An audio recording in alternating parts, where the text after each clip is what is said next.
imtixaanaadkii sanad dugsiyeedka 2010 ayaa si habsami ah uga bilaabmay guud ahaan dalka Jamhuuriyadda Soomaaliland iyadoo ay maanta fadhiisteen arday gaaraysa 11,000 oo isugu jira dugsiyada hoose dhexe iyo kuwa sare ee dhammaan gobolada dalka. gudoomiyaha gobolka Hargeysa Axmed Cabdilaahi Xaaji Cumar Xamarji, gudoomiyaha guddiga imtixaanaadka qaranka Daawud Yuusuf Faarax ayaa iyaguna kormeer ku soo maray qaar kamid ah iskuulada ay ka socdeen imtixaanaad. gudoomiyaha guddiga imtixaanaadka qaranka Daawud Yuusuf Faarax oo la hadlayay telefishinka Somali Channel ayaa waxa uu ka warbixiyay sida ay imtixaanadu uga bilaabmeen dhammaan gobolada iyo degmooyinka dalka. والصلاة والسلام على أشرف المرسلين سيدنا محمد وعلى آل محمد وصحبه وسلم.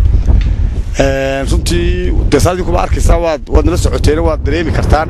saaka dalka oo dhan buu saa uga bilaabmay goob walba goob time-kaad ku arkaysaan baa ardayda imtixaankii loogaga qaadaya wax dhibaatayna ma jiraan ilaa hadda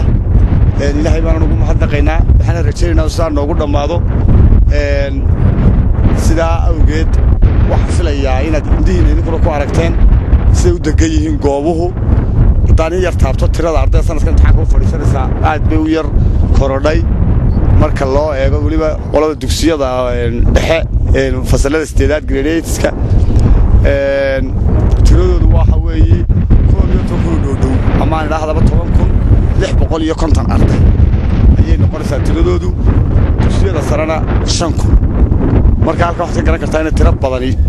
korodhay tii sanadka hore marka loo eego marka meel kastana xuduudaha Soomaaliland uu gaaray imtixaanku ilaa Buraan ilaa Saylac waxa weeye meel kasta oo xuduud Soomaaliland imtixaanka waa laga qaaday ardayda iyo waalidiinta guul baan u rajaynayaa waxaan jecelahay in Ilaahay saa bilowga fiicana inuu dhammaad wanaagsan noogu xigsiyo loomana kala harin waad arkaysaa gudoomiyaha gobolka oo ka halka maraya kormeerka imtixaanku ku jira sidaas mataqaana gobol walbana dawladdu iyo shacabka loo kala harin wax dhibaatayna runtii ilaa imika ma hayno wararkaanu helaynaana waxa weeye in goob walba si fiican uga socdo sadarteed ardaydu waxaan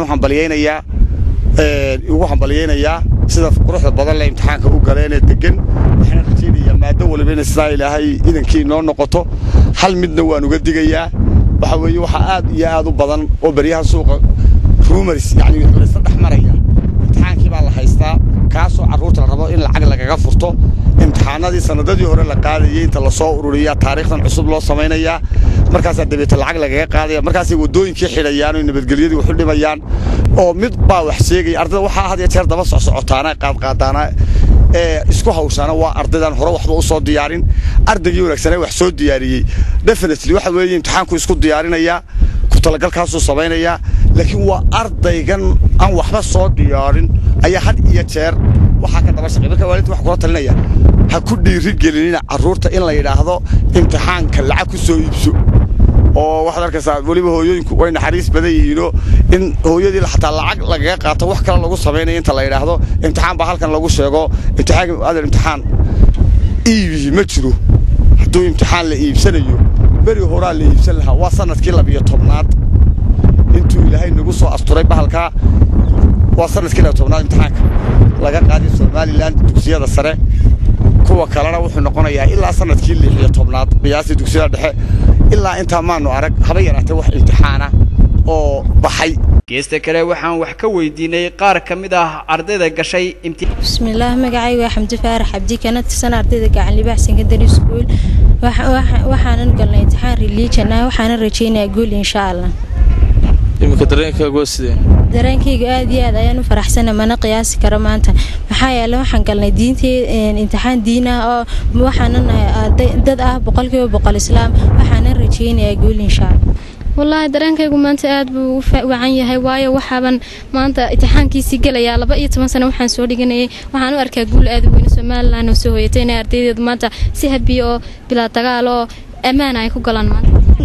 والله waxa iska cadaatay in waxa saxba ka jirin because ardaydu waxay sheegeen in imtixaanku soo noqday isku mid uu haynba marka waxba kaga ma jirin waxba marka taasna waxba kama jirin ma santa magacaygu waxa weeyaan Maxamed Cabdi Faarax waxaan ardayna si wanaag iskuulkooda ku gashay imtixaanka maantana aad iyo aad baan ugu faraxsanahay inaan iskuulkayga guul soo hayno annagoo ka soo hadhnay 5 difcadood oo baxay difcadii 2 difcadood ka mid ah kuwii baxay ayaanu nahay marka waxaan rajaynaynaa sidii ugu wanaagsan inaanu hadii la yiraahdo hormoodka iskuulka iyo Somaliland Maxamed Faarax Oomade telefishinka caalamiga Somali Channel Hargeysa.